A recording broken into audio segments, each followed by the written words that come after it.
تعلم على العلماء حتى تعرف الإسلام صحيحا. إن الحمد لله نحمده ونستعينه ونستغفره ونعوذ بالله من شرور أنفسنا ومن سيئات أعمالنا من يهده الله فلا مضل له ومن يضلل فلا هادي له وأشهد أن لا إله إلا الله وحده لا شريك له وأشهد أن محمدا عبده ورسوله صلى الله عليه وعلى آله وأصحابه وسلم تسليما كثيرا أما بعد gjithë lavdia I takon vetëm Allahut, ata e lavdërojmë dhe shprehim lavdi, prej tij kërkojmë ndihmë dhe prej tij kërkojmë falje, kërkojmë mbrojtje tek Allahu nga keqja e vetes sonë dhe nga të këqijat e veprave tona. Ka e udhëzon Allahu, s'ka kush e devion, dhe ka e devion Allahu, s'ka kush e udhëzon. Dëshmoj se nuk ka të adhuruar të drejtë përveç Allahut një dhe I vetëm, I cili nuk ka ortak dhe nuk ka rival, dhe dëshmoj se Muhamedi është rob dhe I dërguar I tij. Salavatet dhe selamet e shumta të Allahut qofshin për ta, për familjen e tij dhe të gjithë shokët e tij, si dhe të gjithë ata që ndjekin udhën e tyre deri në ditën e gjykimit. Mëtej, o Zoti ynë, Ti je I lartësuar dhe I pastër nga çdo mëet. Ne nuk dim asgjë posa asaj që na ke mësuar Ti, në të vërtetë Ti je I gjithdituri, I urti. O Allah, na bëj të dobishme ata që na ke mësuar, na mëso ata që na bën dobi, na shto diturinë, na e përmirëso gjendjen tonë tërësi dhe mos na lër të mbështetur në vetet tona asnjë çast. Mëtej vazhdojmë me leximin dhe komentimet në lidhje me librin Al-Adabul Mufrad të autorit Imam Abu Abdillah Muhammad ibn Ismail al-Bukhari, I cili ka lindur në vitin 194 dhe ka vdekur në vitin 256 të hijretit. Allahu e mëshiroft dhe falt atë dhe të gjithë dietarët e umetit. Allahu na falt ne, prindrit tanë dhe të gjithë muslimanët dhe muslimanet, besimtarët dhe besimtarët, të gjallët dhe të vdekurit. Kemi arritur te tema ku ka thonë autori Imam Bukhari rahimahullah, babu islahil manazil. Do të thonë temë që ka të bëjë me përmirësimin e shtëpive ose vendbanimit, do thotë banesës në të cilën banon njeriu. Ka thonë Imam Bukhari rahimahullah, thot حدثنا عبد الله بن يوسف قال حدثنا الليث قال حدثنا ابن عجلان عن زيد بن أسلم عن أبيه قال كان عمر يقول على المنبر.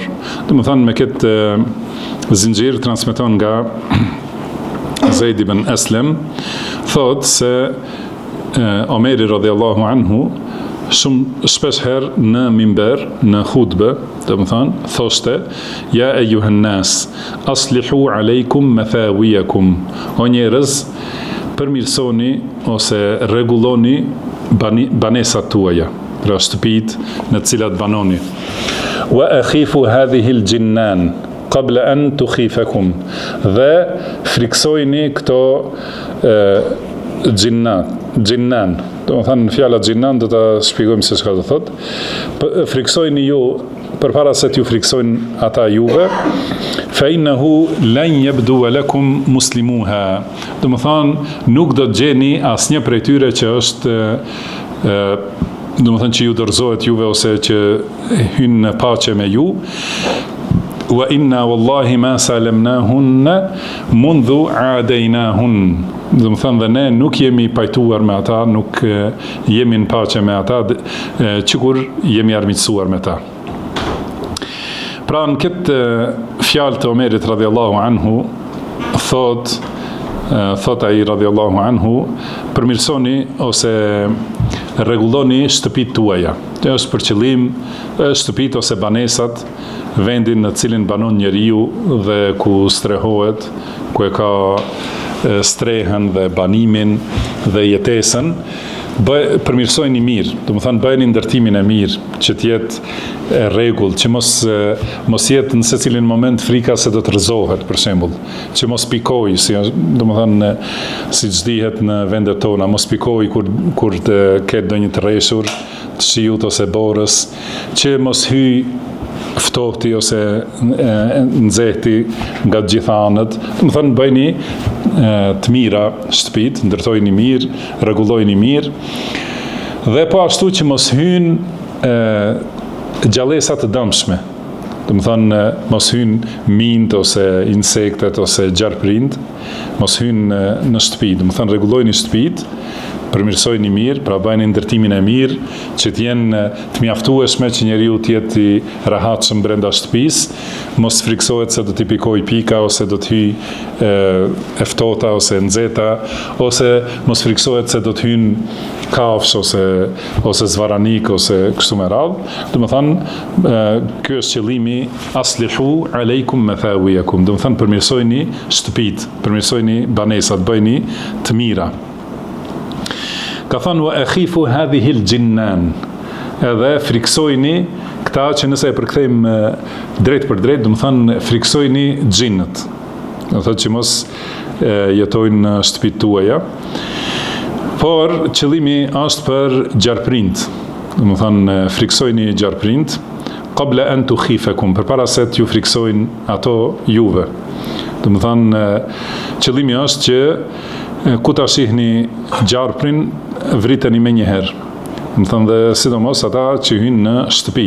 Mirë po me dallimin se ata që hynë në shtëpi, më thënë duhet njeriu ta paralajmëroj 3 herë, sepse mund të jetë edhe prej xhinëve.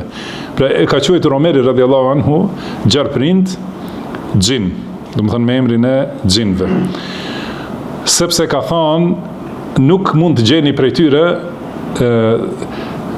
paqësor. Do më thënë, nuk ka prej gjarprinjve që mund t'jetojnë paqe me njeriu. Dhe kjo është, edhe ka thënë, wa inna, wallahi ma salamna hunna. Edhe ne nuk kemi lidhur paqe me, do më thënë, nuk jemi pajtuar me ato asnjëherë, që kur e kemi armiqësuar.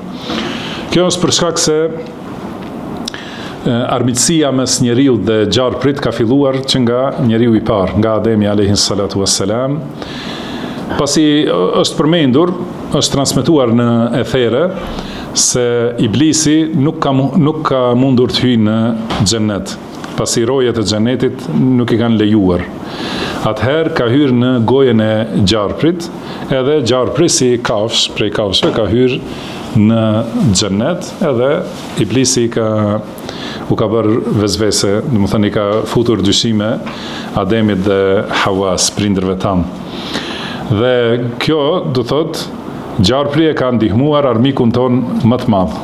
Prandaj armiqësia mes njeriu dhe gjarprit është e përhershme dhe nuk humb asnjëherë. Do të thënë nuk shndrohet kjo armiqësi në paqe asnjëherë. Dhe për këtë shkak e shohim, do të thënë gjarprin është prej kafshëve më urrejtëse, ose themi ziliqare, që ka urrejtje të madhe dhe të keqe të madhe brenda asaj krijese, edhe për këtë shkak ajo urrejtje dhe ai shpirt i ligë dhe energji e keqe e zezë, do të thënë shndrohet në helm.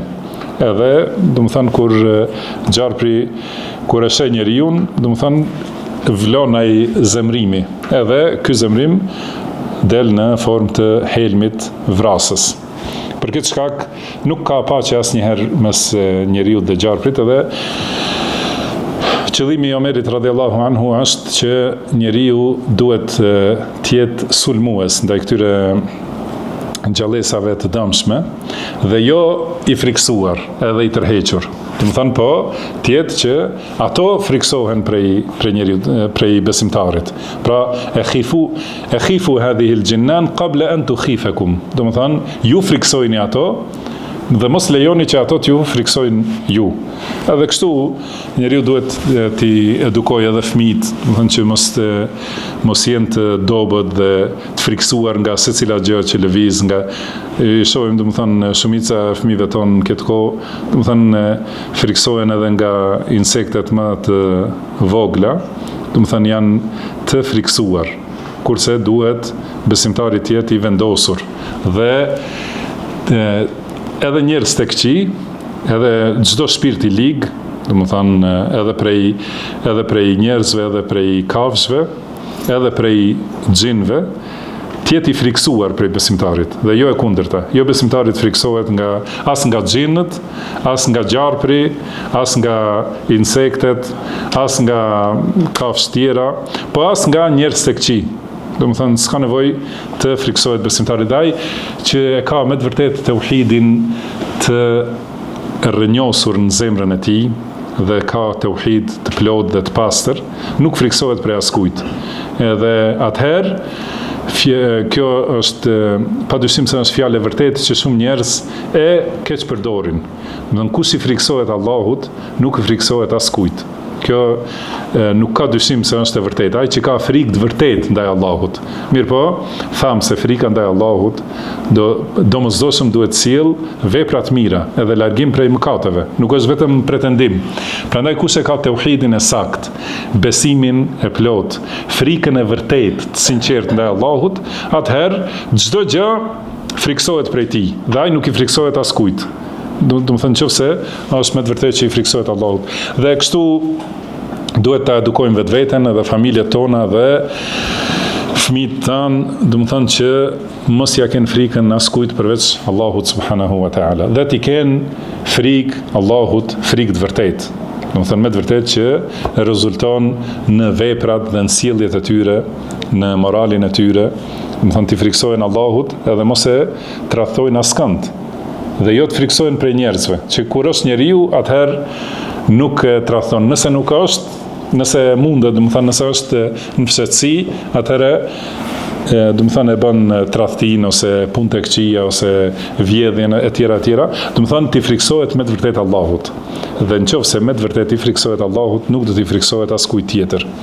Por nëse nuk i friksohet Allahut, atëherë njeriu, si thot Sheikh Rabia hafidhahullah, atëherë friksohet edhe prej hijes së tij. Do të thënë çdo gjë që sheh, çdo gjë që po shpërit dikund ose çdo zë që del, do të thënë e tmerron. Por njeriu që ka tauhid nuk friksohet as prej xhinve, as prej magjistarëve, as prej askujt. Do të thënë nuk friksohet nëse i friksohet Allahut me të vërtetë. Pra qëllimi në këtë hadith ose në këtë ether, fjalë të Omerit radhiyallahu anhu, është, më thotë, rregullojeni shtëpitë, do të thënë mos lejon, pra bëjeni shtëpinë që të jetë stre e vërtet, që njeriu kur hyn në shtëpinë e vet, do të thënë është i qetë edhe i sigurt. Pra mos jetë shtëpia e tillë që edhe kur hy brenda, friksohet se do t'i bjerë kulmi ose mund të hynë nga vrimat e shtëpisë gjarprinje kështu me radhë, ose friksohet nëse ndryshon koha, bëhet ftohtë, do të thënë se do të hy ftohti, do të hy ujë kështu me radhë. Pra rregullojeni shtëpitë mirë, që mos i keni këto tmeta, do thotë, në shtëpi. Nuk është qëllimi që bëheni shtëpinë super luksoze dhe harxhimet të tepërta në shtëpi, po është qëllimi që të jetë e mirë, edhe që në të njeriu të qetësohet, se me të vërtetë shtëpia është vend për tu qetësuar. Edhe është dhunti e madhe Allahut subhanahu wa taala. Prandaj njeriu duhet ta ketë parasysh edhe ta di dhikrin që e ka bërë pejgamberi sallallahu alaihi wasallam çdo herë kur ka rënë në shtrat, ka thënë elhamdulillahi alladhi at'amana wa saqana wa kafana wa awana. Do të thonë lavdi Allahut që na dha të ham, na dha të pim dhe na mjaftoi për çdo gjë, do të thonë na mbrojti dhe na strehoi. Do të thënë na dha shtëpi ku hyn, do të thënë hyn shtëpi, e mbyll derën, strihesh në stratin tënd dhe je i qetë. Kjo është prej dhuntive më të mëdha që na kalojnë ditë për ditë, edhe çdo çast, edhe harrojmë ta falenderojmë Allahun subhanahu wa taala. Dhe njeriu mos e harroni këtë dhikr para xhumit duke e menduar kuptimin, se do të thënë vazhdim thotë wa kam mimman la kafiya lahu wala mu'i. Do të thënë sa njerëz kanë që nuk kanë mbrojtës edhe nuk kanë streh. Do të thënë prandaj njeriu duhet ta ketë parasysh të shikojë të tjerë që do të thënë nuk janë të strehuar askund, nuk kanë shtëpi edhe ose i ka kapluar lufta ose goditje të tjera dhe kanë mbetur pa streh. Edhe si është gjendja e tyre. Do të thënë patjetër se nuk qetësohen as ditën as natën. Edhe ty që të ka mundsuar Allahu që të hysh në shtëpinë tënde, ta mbyllësh derën, nuk friksohesh madje as prej sulmeve të kriminalëve, as mos flasim për gjallësa tjera, për kafshë kështu me radhë. do thotë kjo është dhunti e madhe që duhet të falenderosh Allahun subhanahu wa taala.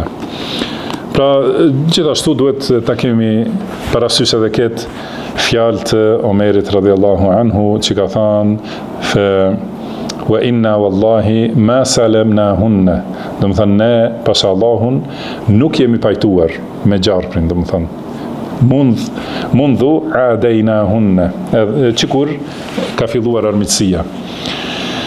Po ashtu ky hadith, do të thënë është transmetuar si hadith nga Abu Huraira radhiyallahu anhu, pra hadith marfu te Musned Imam Ahmedit, ku thuhet ma salamnahunna mundhu harabnahunna, do të thënë nuk jemi pajtuar qikur kemi hyrë në luftë me ta. Men taraka shay'an khashyata al-qawad falaysa minna, do të thënë kush lë diçka thot nga frika, do të thënë nga frika e dobët, atëherë nuk është prej nga mesi besimtar, do të thënë nuk është prej cilësive të besimtarëve që të friksohet prej çdo gjëje. Do thotë nuk është cilësi e besimtarëve. Kjo.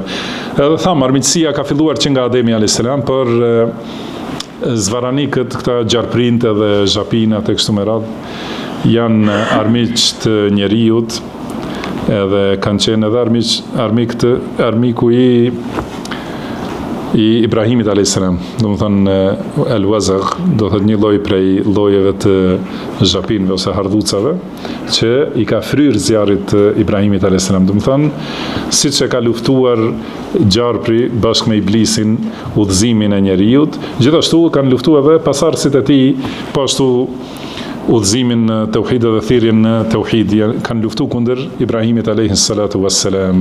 Prandaj do të thonë ne nuk jemi në paqe asnjëherë me ata.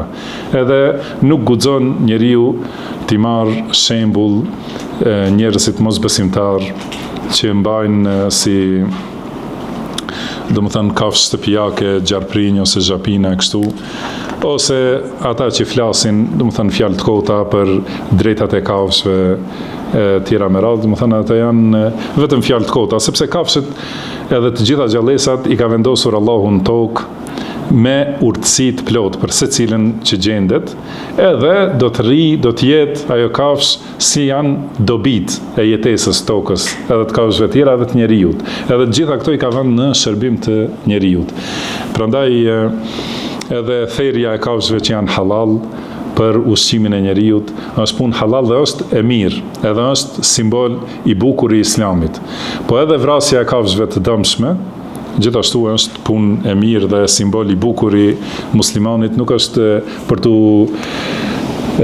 tu përulur ose për tu arsyetuar, do të thënë muslimani nuk ka nevojë të arsyetohet për asgjë, sepse ajo në të cilën na thret Islami është mençuria dhe urtësia e plot, dhe çdo gjë që kundërshton atë është çmenduri dhe devijim padyshim. Në hadithin e radhës dhe në temën tjetër, thot Imam Bukhari rahimahullah, babun nafaqati fil bina, do të thënë shpenzimi për ndërtim. Pra ta kuptojmë secilin argument ose secilin prej fjalëve të sahabeve në vendin e vet. Pra tham përmirësimi i shtëpisë është një çështje, dhe teprimi në ndërtim dhe zgjerim ose lartësim dhe zbukurim e kështu me radhë, luks, kjo është tjetër temë. Do të thënë këtu thot autori rahimahullah, kjo është tema në lidhje me shpenzimin në ndërtim. Ka thonë haddathana Abdullah ibn Musa an Israil an Abi Ishaq an Haritha ibn Mudarrib an Khabbab radhiyallahu anhu. Do të thënë me këtë zinxhir transmeton nga Khabbab ibn al-Arid radhiyallahu anhu se ka thonë inna ar-rajula la yu'jaru fi kulli shay'in illa al-bina. Do të thënë njeriu shpërblehet për çdo gjë. Do të thënë për çdo shpenzim shpërblehet përveç ndërtimit. Do të thënë përveç shpenzimit në ndërtim.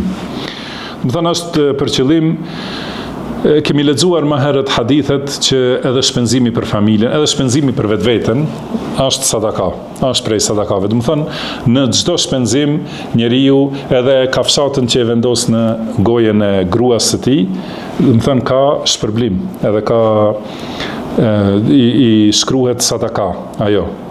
Do të thonë në çdo gjë, ka thonë përveç ndërtimit. Edhe ndërtimi gjithashtu, nëse është për nevojat e familjes, atëherë nuk ka dyshim se ajo është sadaka dhe ka shpërblim në të. Po nëse është për mi nevojat, do të thonë vetëm për luks ose për mburje, për t'u treguar para tjerëve, ose për t'i penguar dikujt tjetër, do të thonë në këtë nuk ka shpërblim.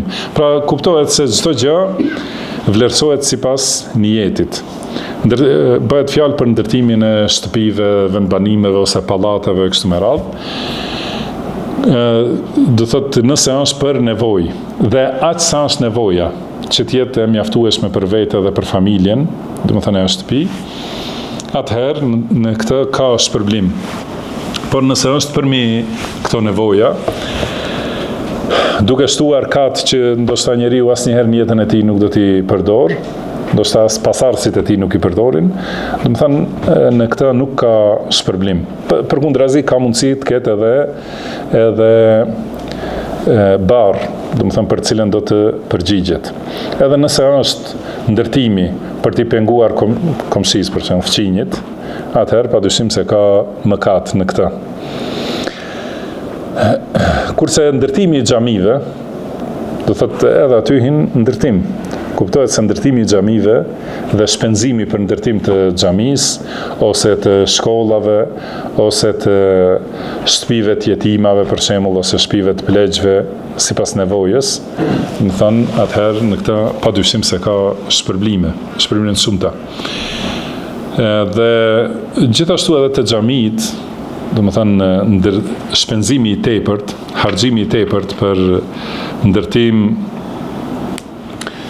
të xhamisë, gjithashtu aty ku nuk ka nevojë, do të thonë nuk u nevojitet atyre që do të falen, do të thonë ndërtimi 20 kupollave dhe 10 minareve kështu me radhë dhe edhe zbukurime dhe harxhime, arje e tjera. Do të thonë gjitha këto janë shpenzime të kota, edhe është ndaluar dhe na ka ndaluar pejgamberi sallallahu alaihi wasallam gjithashtu nga stolisja e tepërt e xhamive.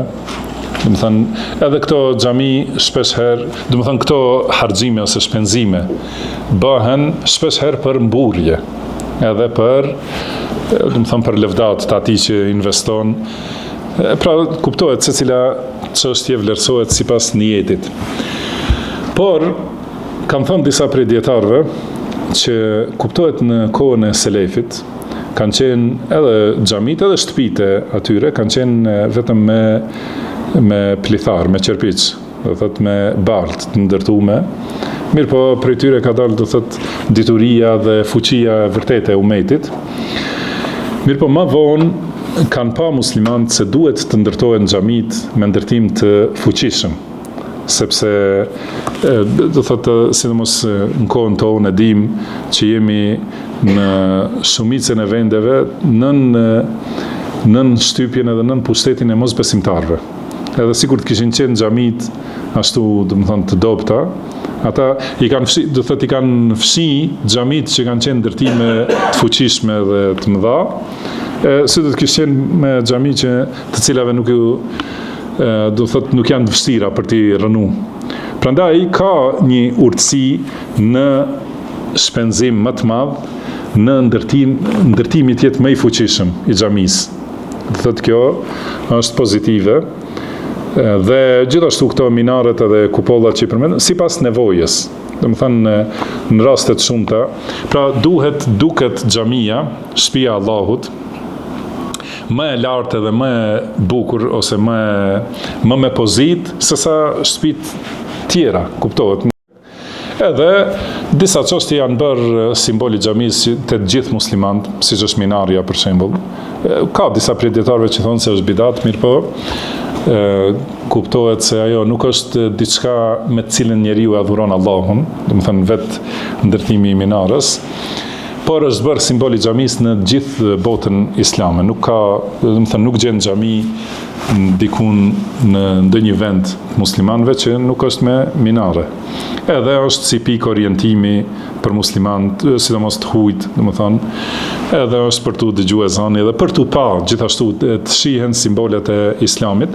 Do thotë këto aspekte të shpenzimit në ndërtim për këto nevoja dhe për dobi dhe që ka urtësi, në to ka shpërblim.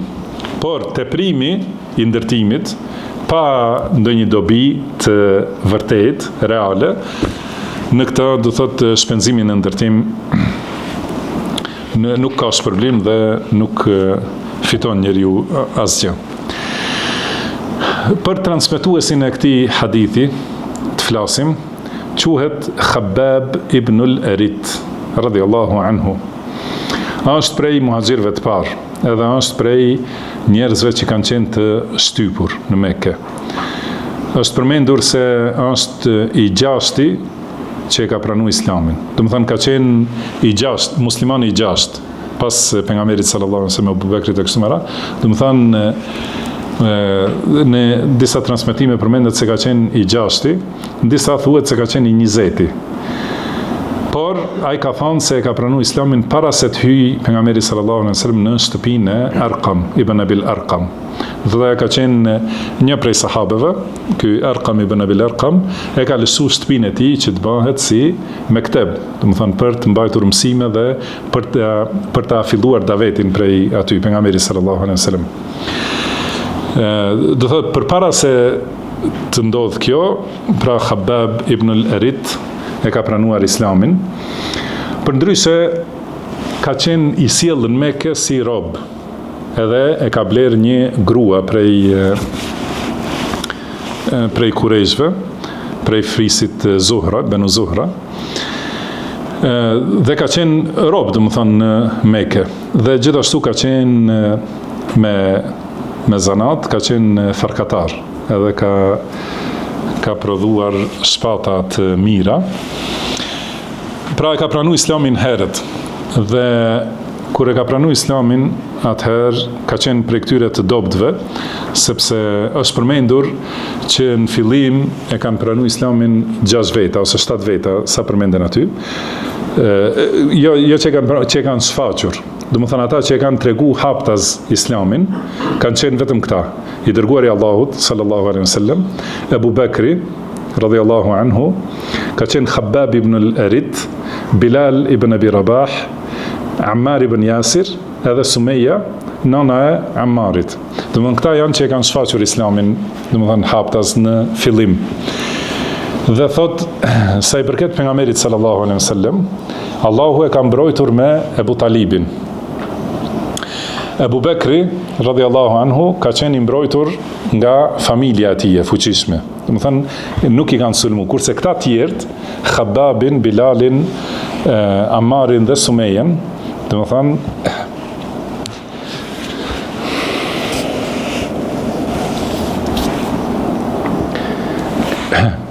kanë qenë të dobët dhe të sulmuar prej mushrikëve.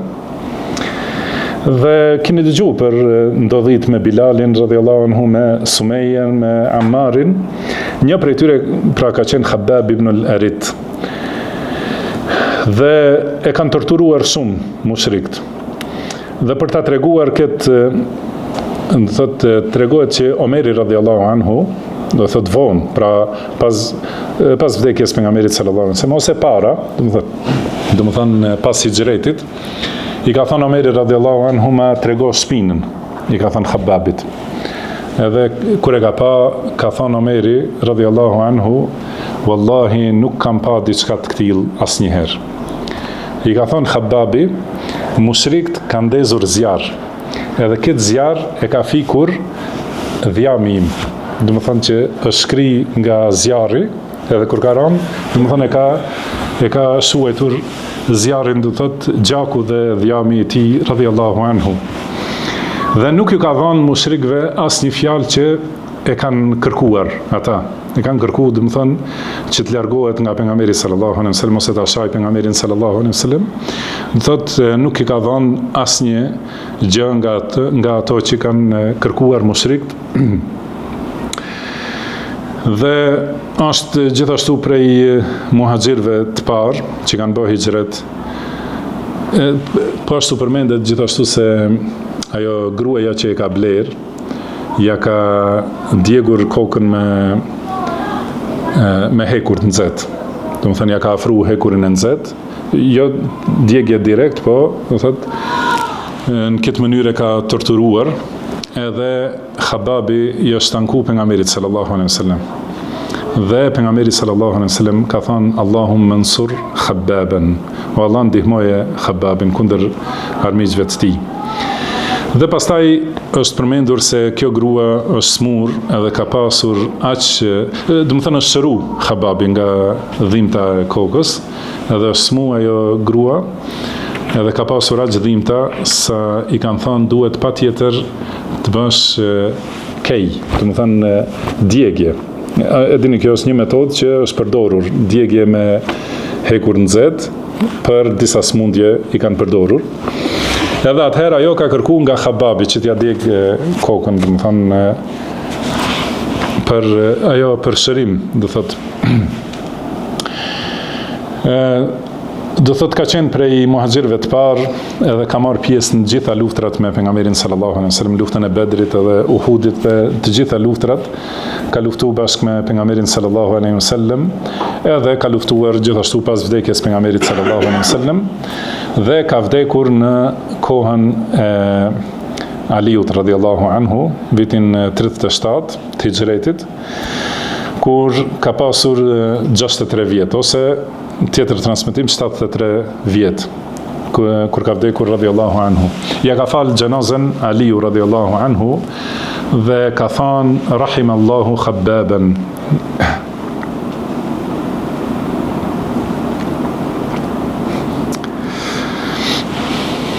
Do thotë ka thënë Aliu radhiyallahu anhu Allahu e mëshiroft Khabbabin, aslama raghiban, do të thënë hyri në Islam me dëshirë për t'u afruar Allahut subhanahu wa taala. Do thotë jo me detyrim, përkundrazi detyrimi ka qenë që të pengohet nga Islami. Ka hyrë me dëshirë për t'u afruar Allahut. Wa hajara ta'ian, edhe bani hijret me përulsi ose i bindur ndaj Allahut dhe pejgamberit sallallahu alaihi wasallam. Wa asha mujahidan, dhe jetoi si luftëtar në rrugën e Allahut. Dhe ka thënë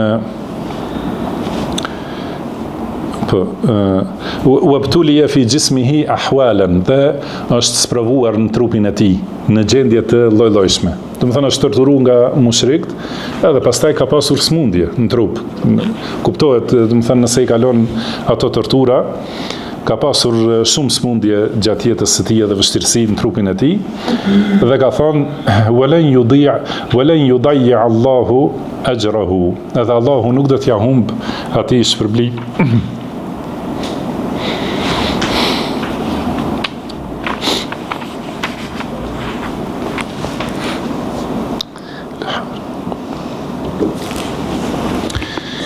Radhiyallahu anhu.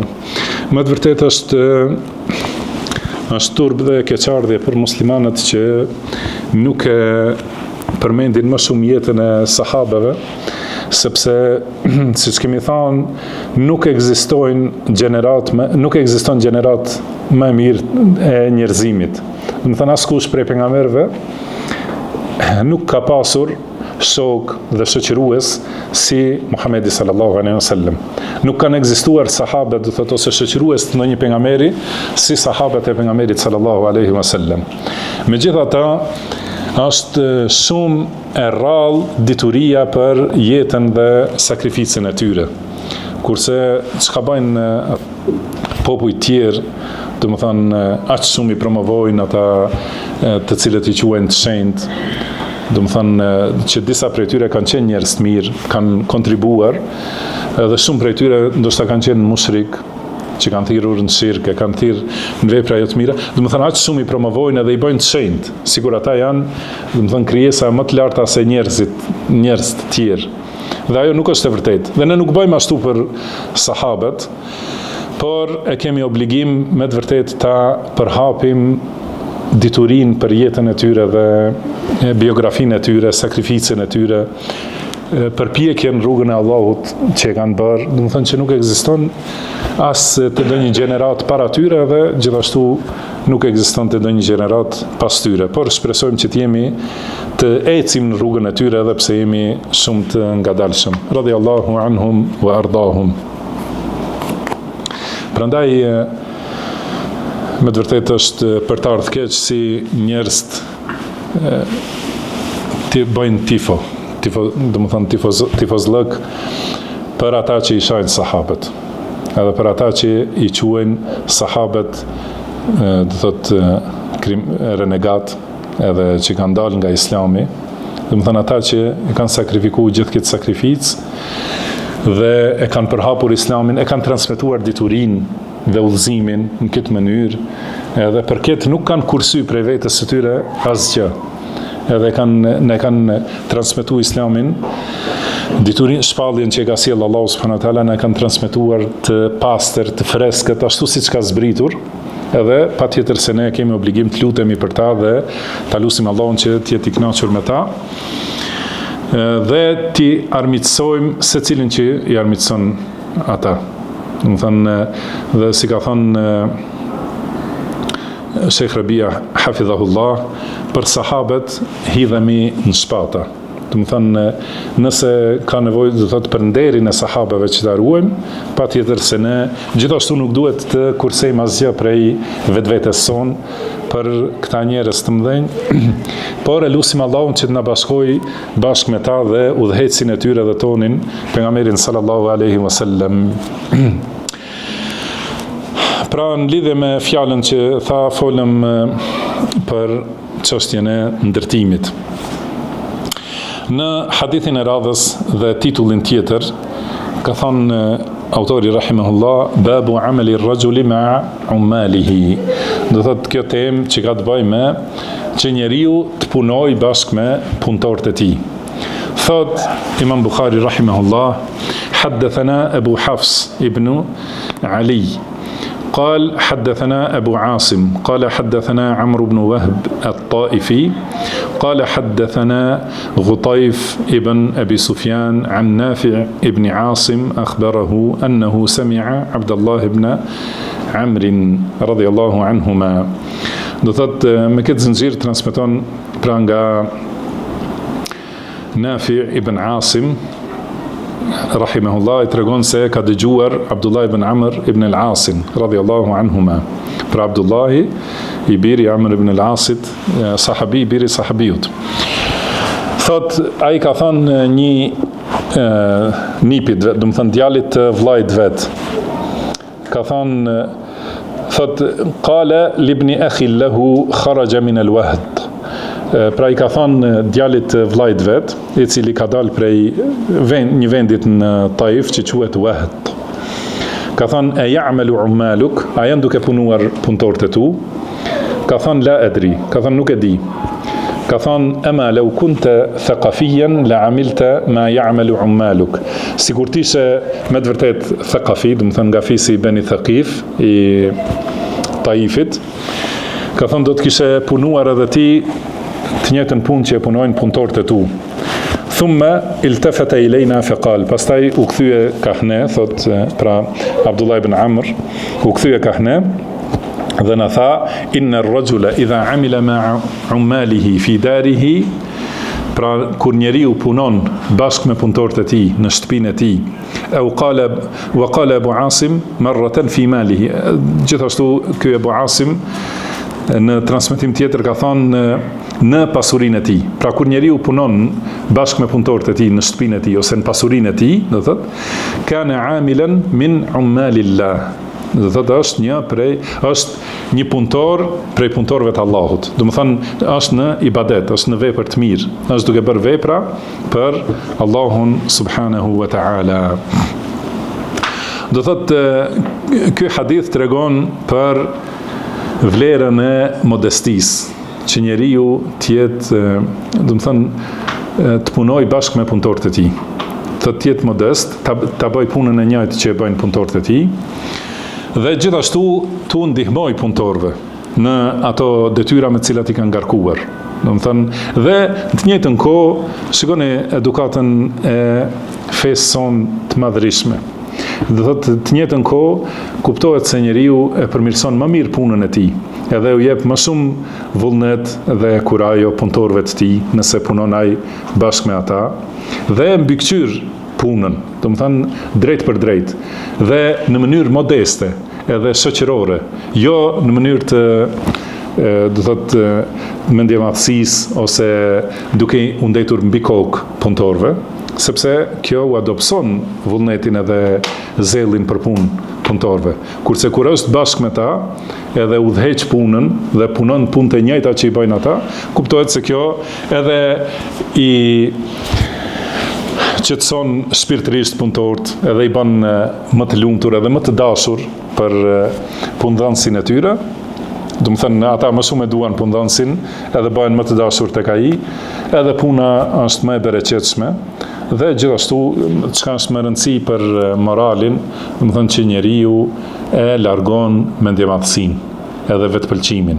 Do të thënë që ta quaj veten vetëm shef, edhe do të thënë urdhërues, por bashkëpunëtor me punëtorët e tij.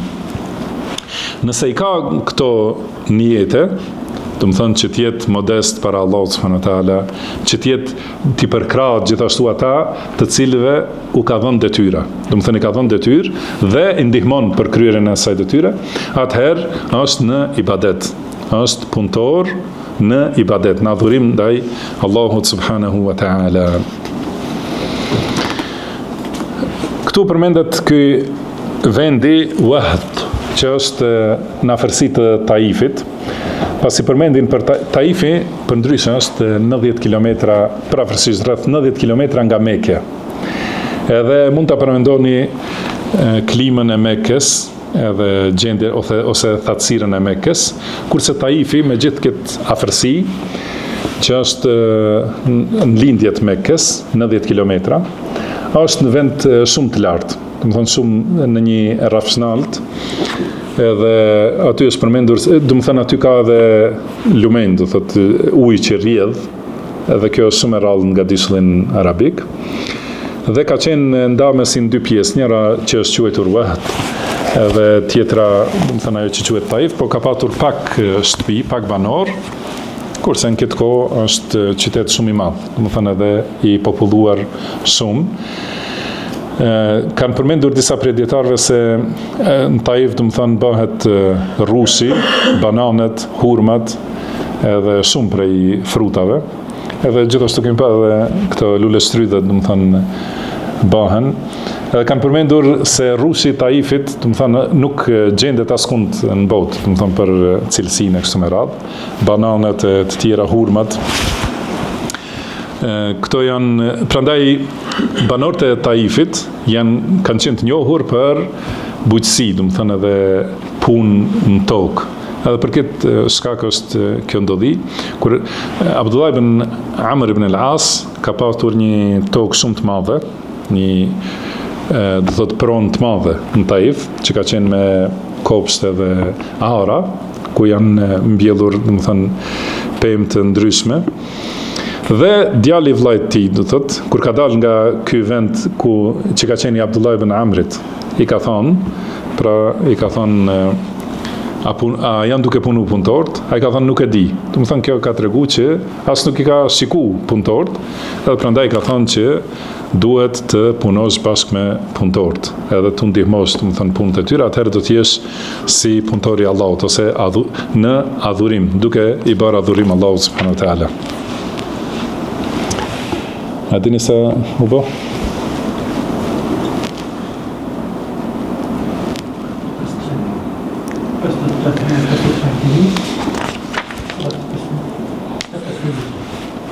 Mirë, edhe pak do të marrim.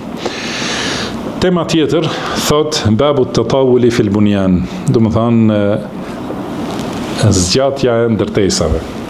Thotë rritja sa më shumë e ndërtesave. Ka thonë حدثنا إسماعيل قال حدثني ابن أبي الزناد عن أبيه عن عبد الرحمن الأعرج عن أبي هريرة رضي الله عنه. Do thot me këtë zinxhir transmeton Buhariu nga Al-A'raj, dhe ai ka transmetuar nga Abu Huraira radhiyallahu anhu se i dërguari Allahut sallallahu alaihi wasallam ka thënë: la taqumu as-sa'atu hatta yatatawala an-nasu fil bunyan. Ka thënë nuk do të ndodh kiameti derisa njerëzit të garojnë për ndërtime më të gjata, secili më lart se tjetri. Pra ky hadith është një prej argumenteve të qarta të pejgamberit sallallahu alaihi wasallam, pra një mucize edhe argument për pejgamberllokun e Muhamedit sallallahu alaihi wasallam, se ka treguar që në kohët e mëvonshme pra njerëzit do të garojnë për ndërtime më të larta. Dhe në atë kohë ku nuk kanë menduar njerëzit, edhe mjetet e ndërtimit kanë qenë të tilla që nuk kanë leju për ndërtesa shumë të larta, por ka tregu pejgamberi sallallahu alaihi wasallam se kjo do të ndodhë dhe ka ndodhur ashtu siç ka thënë ai, dhe kjo padyshim tregon se ai nuk flet nga mendja e vet, por çdo gjë që ka thënë është shpallje nga Allahu subhanahu wa ta'ala. Tjetër, shumë prej njerëzve e kuptojnë këtë hadith se është ndërtimi në lartësi është i ndaluar. Mirë po, kanë thënë disa prej dietarëve, nuk është çdo herë, çdo gjë që tregohet për shenjat e kiametit, nuk është çdo gjë e qortuar. Do të thënë çdo argument që tregon për ndonjë shenjë të kiametit nuk do të thënë se është diçka e keqe ose e ndaluar. Shumë prej tyre tregojnë prishjen e njerëzve dhe largimin prej fesë e kështu me radhë, mirë po ka dhe disa prej shenjave të kiametit që nuk janë diçka negative. Dhe sa i përket ndërtimit, si tham më herët, do të nëse është ndërtimi për nevojë, për shembull për nevojat e banimit, njeriu vet, ose ndërton ndërtesë pallat, do thotë për ta dhënë me qira, ose për ta shitur për njerëz tjerë, edhe siç dihet në për qytete, do të thonë nuk i nxe vendi njerëzit që secili të bëjë, do të thonë shtëpi vetëm nga një kat, do thotë aty është nevoja për ndërtimin e ndërtesave të larta. Dhe kjo nuk do të thonë se ndërtimi i ndërtesave të larta është haram. Do thotë ky hadith, ose hadithi tjetër ku ka treguar për shenjat e kiametit, ka thonë kur ti shohësh flet për arabët, do të thonë të cilët janë zbathur dhe të zhveshur dhe barin të dhenve. Do të thonë kjo ka qenë si më thonë ekonomia e arabëve, që do të garojnë për ndërtesa më të larta. Do të thonë kjo është prej shenjave të kiametit që Allahu u ka hapur pasuritë muslimanëve, edhe sidomos në gadishullin arabik, edhe do thotë garojnë secili ta bëjë ndërtesën më të lartë, edhe dikush e bën 800 metra, pastaj tjetri 1 kilometër ndërtesën, pastaj tjetri 2 kilometra, do të thonë janë duke u ndërtuar në gadishullin arabik. Kjo nuk do të thonë se ndërtimi i këtij është haram ose është diçka negative, por është prej këtyre ndodhive që i ka paralajmëruar pejgamberi sallallahu alaihi wasallam se do të ndodhin. Edhe kjo është argument për pejgamberllokun e tij sallallahu alaihi wasallam. Përndryshe ndërtimi i shtëpisë mjaftueshme, varësisht si e ka familjen njeriu. Domethënë është punë e pëlqyer, edhe është e mirë, se ka thënë pejgamberi sallallahu alaihi wasallam, min sa'adati ibn Adam thalatha. Do thotë lumturia e birit Ademit është në 3 çështje. Ku min shikwat ibn Adam thalatha, edhe gjithashtu dëshpërimi ose jeta e keqe e birit Ademit është në 3 çështje. Ka thënë min sa'adat ibn Adam, prej lumturisë ose jetës së lumtur të njerëzit është al-mar'atu s-saliha wal-maskanu s-salih wal-markabu s-salih. Do thotë është gruaja e mirë, është shkak për lumturinë e jetës, dhe shtëpia e mirë, ose në tjetër transmetim shtëpia e gjerë, do të thonë që të jetë mjaftueshme për të banuar njeriu, dhe mjeti i udhëtimit i mirë. Do të flasim për këtë hadith më vonë. Do thotë këto janë, pra i ka përmendur si punë pozitive pejgamberi sallallahu alaihi wasallam. Gjerësia e shtëpisë ose shtëpia e mirë, do të thonë është pozitive dhe është shkak për lumturinë e njeriut. Që njeriu mos i ketë brengat e dunjas shumë, do të thonë ta rregulloj shtëpinë, ta ketë mjetin e mirë të udhëtimit dhe ta ketë gruan e mirë, atëherë është i lumtur dhe i qetë dhe është i orientuar drejt ibadetit, drejt adhurimit. Përndryshe nëse mungojnë diçka prej këtyre, do të ketë më pak mundësi për adhurim. Wa min shikwati ibn Adam,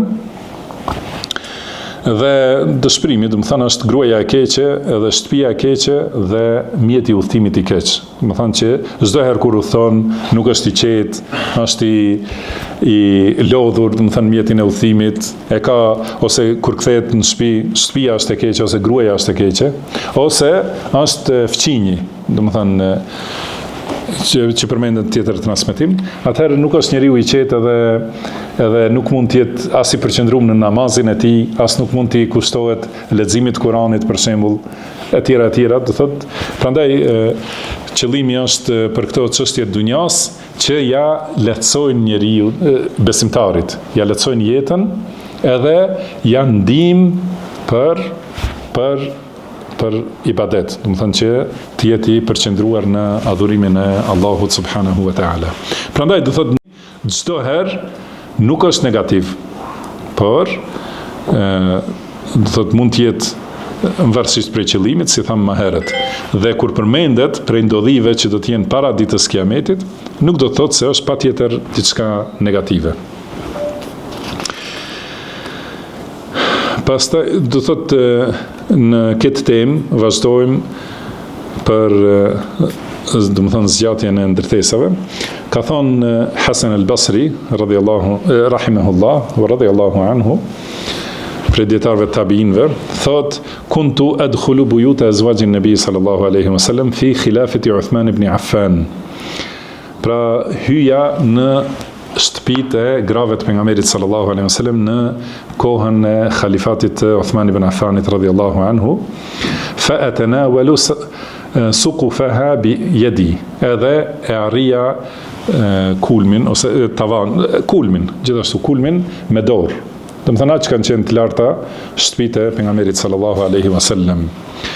Dhe tjetrin transmetim ose do të thonë transmetimi tjetër nga Dawud ibn Qais thot ra'aytu al-hujurat min jarid an-nakhl maghshiyan min kharijin bi musuh ash-sha'r.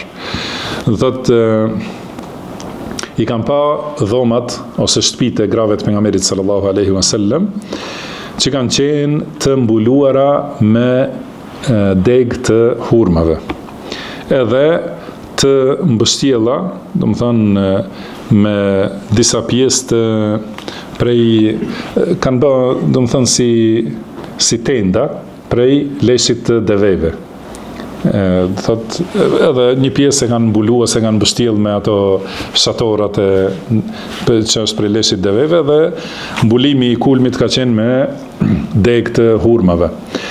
Thot wa adhunnu ardha al-bayti min babi al-hujrati ila babi al-bayt nahwa min 6 aw 7 adhru. Edhe gjerësia nga dera e shtëpisë deri te dera, do thotë nga dera e dhomës deri te dera e shtëpisë ka qenë rreth 6 ose 7 kut. Do të thonë dikun 3 deri në 3 metra gjysmë, do thotë gjatësia. Edhe thotë mendoj se shtëpia e gjitha ka qenë 10 kut e gjerë, do të thonë. Dhe mendoj se thot wa adhunnu sumkehu, edhe besoj mendoj që trashësia e murave, do të thonë, thot bejnë 8 wa 7, mes 7 ose 8. Tani nuk e di unë, nuk e gjeta këtë se çfarë masmace është, do të thonë tregon për trashësinë e murave, që ka qenë ndoshta me gishta ose do të thonë si një llamp parafërsisht. Nahwa dhalik, do të thënë rreth kësaj thot. wa waqaftu 'inda babi Aisha fa idha huwa mustaqbilun al-maghrib. Edhe qëndrova te dera Aishës radhiyallahu anha dhe pas se, do të thënë dera e dhomës ose shtëpisë Aishës ishte në anën e perëndimit, do të thënë në anën perëndimore. Do thotë që i bie në drejtim të xhamisë, sepse shtëpitë e pejgamberit sallallahu alaihi wasallam kanë qenë në lindje të xhamisë dhe dera e shtëpisë Aishës ka qenë në drejtim të perëndimit, do të thënë direkt drejt xhamisë. Kjo është përshkrimi i dhomave të pejgamberit sallallahu alaihi wasallam ose grave të pejgamberit sallallahu alaihi wasallam. Dhe kjo tregon se pejgamberi sallallahu alaihi wasallam dhe gjithashtu gratë e tij nuk kanë qenë të dhënë pas dunjas. Përndryshe, pejgamberi sallallahu alaihi wasallam i ka pas në dispozicion pasuritë e dunjas. Edhe Allahu i ka ofruar, po një dhe dyta, gjithashtu sahabët kanë qenë të gatshëm, do të thënë siç e dim nga historia e tyre, që t'japin çdo gjë për pejgamberin sallallahu alaihi wasallam. Por me këtë pozitë, pejgamberi sallallahu alaihi wasallam nuk ka mbledhur pasuri, as nuk ka ndërtuar në dunja që të jetoj për gjithmonë, sepse dunjaja është e shkurt. Edhe pejgamberi sallallahu alaihi wasallam ka thënë bëu dunja si kalimtar në rrugë. Do thotë sikur një njeri që ndalet në hijen e një peme që të pushoj, disa çaste pastaj çohet, vazhdon, do të thënë e le atë vend. Pra nuk do të ndalesh aty ta ndërtoshe, të bash pallate, kështjella kështu me radhë, sepse vetëm kalon. Do të thënë dhe këtë ka zbatuar pejgamberi sallallahu alaihi wasallam. Do thotë si ka thënë Aisha radhiyallahu anha, kana khuluquhu al-Quran. Do të thënë morali pejgamberit sallallahu alaihi wasallam ishte Kurani. Edhe te veprat e pejgamberit sallallahu alaihi wasallam është shpjegimi i Kuranit dhe shpjegimi i hadithit. Prandaj është me rëndësi mësimi i sirës së pejgamberit sallallahu alaihi wasallam. Dhe gratë që kanë jetuar me të, gjithashtu e kanë marrë këtë edukat. Edhe pas vdekjes pejgamberit sallallahu alaihi wasallam kuptohet se ato janë nënat e besimtarve, radhiyallahu anhunna, edhe khalifet kanë qenë në shërbim të nënave të besimtarve. Edhe kanë qenë të gatshëm të japin çdo gjë për ta. Dhe Muawiya radhiyallahu anhu i ka dërguar Aishës radhiyallahu anha një dhuratë, e kemi përmendur më herët. Nëse nuk gaboj ishte 400 dinar, do të thënë 400 monedha ari, ato bien disa kilogram ar. Edhe kur i kanë arritur Aishës radhiyallahu anha, deri në mbrëmje i ka shpërndar të gjitha. Do thotë nuk, pra mundësi kanë pas. Kjo gjendje nuk do më thonë se ka qenë prej varfërisë dhe pamundësisë. Mundësit i kanë pasur, mirë po nuk i kanë dhënë përparësi dunjas.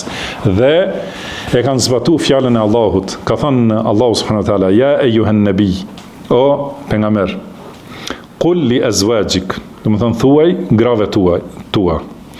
In kuntunna turidna al-hayata ad-dunya wa zinataha fata'alayna umatti'kunna wa usarrihkunna sarahan jamila. Nëse e doni dunjan, pra kjo ka qenë në një ndodhi, pastaj kanë zbritur këto ajete dhe i ka dhënë pejgamberit sallallahu alaihi wasallam zgjedhje grave. Do thotë me këtë urdhër nga Allahu. Nëse e doni dunjan dhe bukuritë e saj, atëherë e jeni t'ju jap, do të thënë prej dunjas shumë dhe t'ju ndaj me të mirë. Do thotë nëse jeni të dhëna pas dunjas, atëherë do t'ju jap pasuritë të dunjas dhe do të ndaheni nga i dërguari i Allahut sallallahu alaihi wasallam. Wa in kuntunna turidna Allaha wa rasulahu wad dar al-akhirah fa inna Allaha a'adda lil muhsinati min kunna ajran 'azima. Por nëse e doni Allahun dhe të dërguarin e tij dhe e doni ahiretin, atëherë dijeni se Allahu ka përgatitur për bamirëset prej jush, do të thonë shpërblime të mëdha. Do thotë këtë ofertë u ka dhënë pejgamberi sallallahu alaihi wasallam. Doni, do të thonë t'ju jap prej dunjas dhe të ndaheni nga i dërguari i Allahut, apo doni ahiretin dhe doni Allahun dhe të dërguarin e Allahut. Edhe të parën që e ka pyetur me këtë ajet është Aisha radhiyallahu anha. Edhe i ka thënë pejgamberi sallallahu alaihi wasallam do të jap një zgjedhje, pra i dërguari i Allahut sallallahu alaihi wasallam ka qenë njeri. Nuk ka qenë as zot, as hyni, edhe ne, alhamdulillah, që e kemi këtë akidet pastër.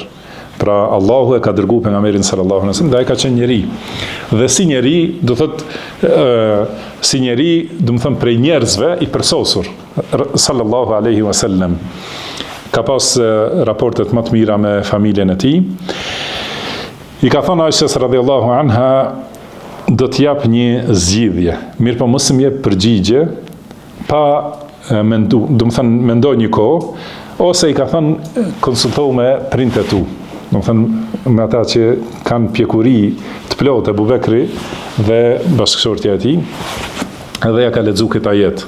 Edhe Aisha radhiyallahu anha ka thënë, a përket të mendohem? Ka thënë, unë e zgjedh Allahun dhe pejgamberin sallallahu alaihi wasallam. Do të thënë s'ka nevojë ta pyes askënd. Dhe pastaj i ka pyetur gjitha gratë dhe të gjitha kanë dhënë përgjigjen e njëjtë. Prandaj, do të thënë nuk ka dyshim se ky ajet, do të thënë ka ardhur si sprov për gratë e pejgamberit sallallahu alaihi wasallam. Dhe të gjitha e kanë dhënë përgjigjen se zgjedhin Allahun, pejgamberin dhe ahiretin. Prandaj fundi i ajetit është fa inna Allaha a'adda lil muhsinati minkunna ajran 'azima. Do të thënë Allahu ka përgatitur shpërblime të mëdha për bamirësit nga mesi ju, do të thënë prej jush. Do thotë kjo tregon se të gjitha gratë e pejgamberit sallallahu alaihi wasallam janë bamirës, muhsinat, edhe se ato në ahiret i pret shpërblimi i madh. Prandaj Allahu i mallkoft ata që i mallkojnë gratë e pejgamberit sallallahu alaihi wasallam. Mjaftohemi me kaq dhe lutim Allahun subhanahu wa ta'ala që ta bëjë të dobishme atë që na ka mësuar, na mësoj atë që na bën dobi dhe të na shtoj diturinë që na bën dobi në dunja dhe në ahiret. Wallahu a'lam. Wa sallallahu wa sallama ala abdihi wa rasulihi nabiyina Muhammad. Subhanaka Allahumma wa bihamdik, ashhadu an la ilaha illa anta, astaghfiruka wa atubu ilaik.